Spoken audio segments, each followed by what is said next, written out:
aux étudiants gabonais que vous avez tout à fait le droit de vous inscrire à Pôle emploi et même sous certaines conditions, je dis bien sous certaines conditions, donc à condition par exemple d'avoir travaillé pendant un certain temps, d'avoir cotisé, vous pouvez bénéficier d'allocations chômage. Gabonais, étudiant ou installé en France, tu es sur le point de changer de statut ou tu envisages de le faire un jour. Les informations dont je vais parler dans cette vidéo sont capitales pour toi.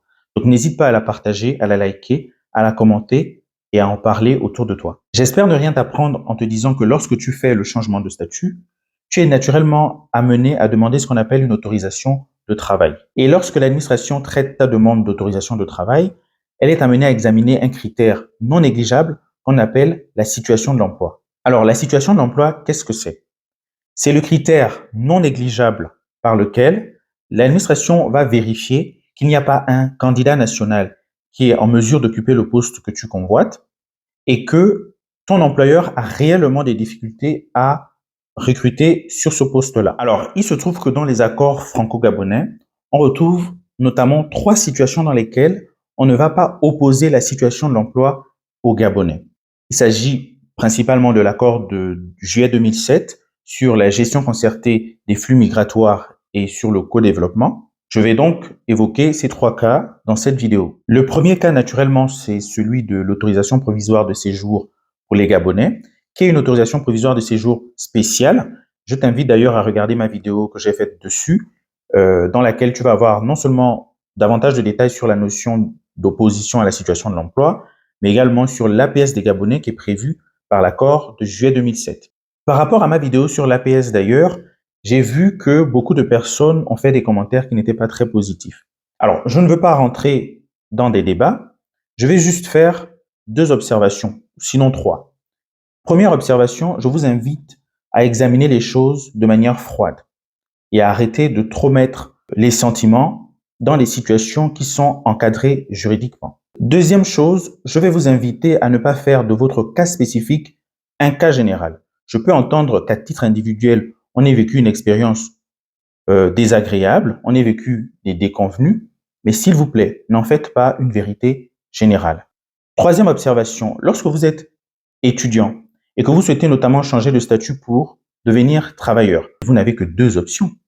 La première option qui s'offre à vous, c'est celle de passer directement d'étudiant à salarié. Et dans cette hypothèse-là, oui, même si vous êtes gabonais, non seulement on vous oppose la situation de l'emploi, mais en plus de cela, on vous oppose la situation de l'emploi quand bien même vous pouvez remplir les critères de rémunération, de type d'emploi, etc. L'administration peut se trouver intraitable dans ce type de cas et vous refusez l'autorisation de travail pour cette raison-là. L'autre option qui s'offre à vous, c'est naturellement celle de l'autorisation provisoire de séjour qui vous permet d'avoir une période transitoire de maximum 18 mois, à l'issue de laquelle, si vous trouvez un emploi qui correspond à votre diplôme ou qui correspond aux autres conditions, notamment à la rémunération, vous avez presque la garantie de changer de statut puisqu'on ne vous opposera pas la situation de l'emploi, sachant que ce critère-là est le critère phare que l'administration examine lorsque vous faites une demande d'autorisation de travail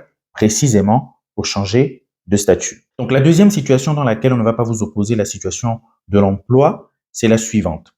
Donc si vous êtes titulaire d'un contrat de travail qui est visé par l'autorité française, destiné à vous assurer un complément de formation professionnelle en entreprise d'une durée inférieure à 12 mois, et bien à ce moment-là, on ne vous oppose également pas la situation de l'emploi. Il y a enfin le cas du Gabonais qui est titulaire d'un contrat de travail dans les métiers suivants, dans les métiers que je vais citer tout à l'heure. Comprenez bien que pour la liste des métiers dont je vais parler tout à l'heure, que vous soyez passé par la période transitoire de l'APS ou que vous passiez directement du statut d'étudiant à salarié, on ne vous opposera pas la situation de l'emploi. Donc la liste des métiers en question, vous la trouvez à l'annexe 1 de l'accord de 2007. Il s'agit du métier d'informaticien chef de projet, informaticien expert, conseiller en assurance, rédacteur juridique en assurance, attaché commercial bancaire, cadre de l'audit et du contrôle comptable et financier, cadre technique d'entretien et de maintenance, chef de chantier du bâtiment et des travaux publics, chargé d'études techniques du bâtiment et des travaux publics. Donc pour terminer cette vidéo, je vais simplement rappeler aux étudiants gabonais que vous avez tout à fait le droit de vous inscrire à Pôle emploi et même sous certaines conditions, je dis bien sous certaines conditions, donc à condition par exemple d'avoir travaillé pendant un certain temps, d'avoir cotisé, vous pouvez bénéficier d'allocations chômage. Cela est dû à quoi? Eh bien, c'est dû aux accords qu'il y a entre la France et le Gabon, notamment en matière de droits sociaux, mais ça a aussi été consacré par des décisions de justice, notamment de nombreuses décisions de justice de tribunaux administratifs en France, et également une décision du défenseur des droits. Si vous voulez plus de détails à ce propos, n'hésitez pas à le mettre en commentaire. Merci.